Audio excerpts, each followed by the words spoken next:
บายดีมื้อนี้เฮามาเขียนเว็บไซต์เกี่ยวกับอาหารโดยการใส่ AI Canva AI เฮาเข้าไปที่ Google แล้วก็ค้นคำว่า Canva เข้าไปที่ Canva แล้วก็เลือกลงชื่อเข้าใส่ให้เรียบร้อยจากนั้นเฮาไปคัดลอกเอาพร้อมมาบ้างหรือว่าอยากพิมพ์คำสั่งเพิ่มเติมเข้าไปก็ได้จากนั้นมันจะเขียนเว็บไซต์ให้เฮาโดยอัตโนมัติโดยที่เฮาบ่ฮู้โค้ดคำสั่งหยังเลยอันนี้แม่นกำลังเขียนคำสั่งสร้างเว็บไซต์ขึ้นมาตามพร้อมที่เฮาป้อนเข้าไปสังเกตว่ามันเขียนไว้เฮาแต่ก่อนน่ะเขียนคำสั่งตอนนี้มันอยู่หน้าสมัครสมาชิกเป็นของแอดมินผู้ดูแลระบบกรอกชื่อนามสกุลแล้วก็อีเมลรหัสผ่านฉะนั้นก็ล็อกอินเขาเลยล็อกอินเข้าสู่ระบบเมื่อล็อกอินเข้าไปแล้วมันก็จะมีตามพร้อมที่เขาเขียนไว้ก็คือเขาไปจะมีหน้ารายงานหรือว่าจัดการได้ครับได้จ่ายเป็นภาษาอังกฤษมาเลยตอนนี้ยังเป็นเงินบาทอยู่เขาจะเปลี่ยนเป็นดอลลาร์เป็นเงินดอลลาร์อันนี้มันเขาทดสอบมันจะมีกราฟแสดงกับ GDP แต่ละเดือนนะครับจะเป็นสีเขียวรายจ่ายจะเป็นสีแดงนี่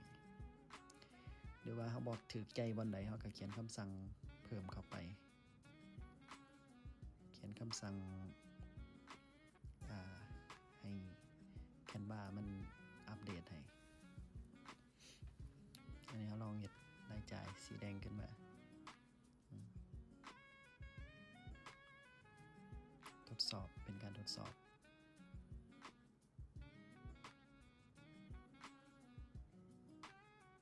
นะครับรายจ่ายสังเกตว่าราคามันจะมี2ภาคส่วน5เหรียญ5บาท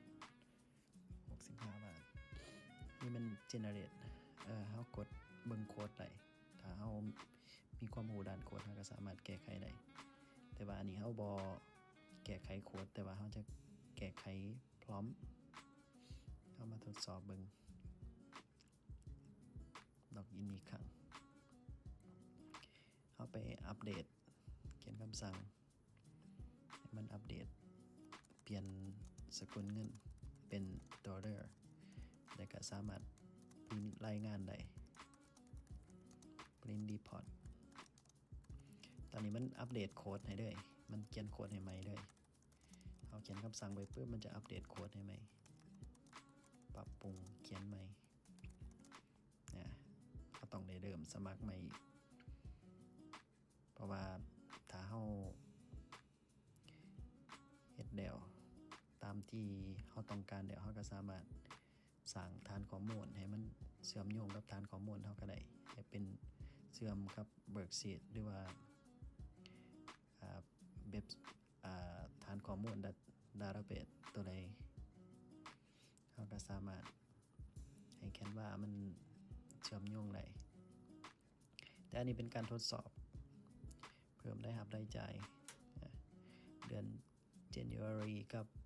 December มันอยู่ห่างกันบ่ได้เปลี่ยนวันบ่ได้เปลี่ยนเดือนยับเข้ามา February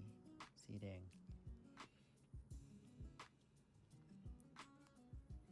อันนี้มันเป็นดอลลาร์เป็นเงินเหรียญนะจากนั้นถ้ามาทดสอบ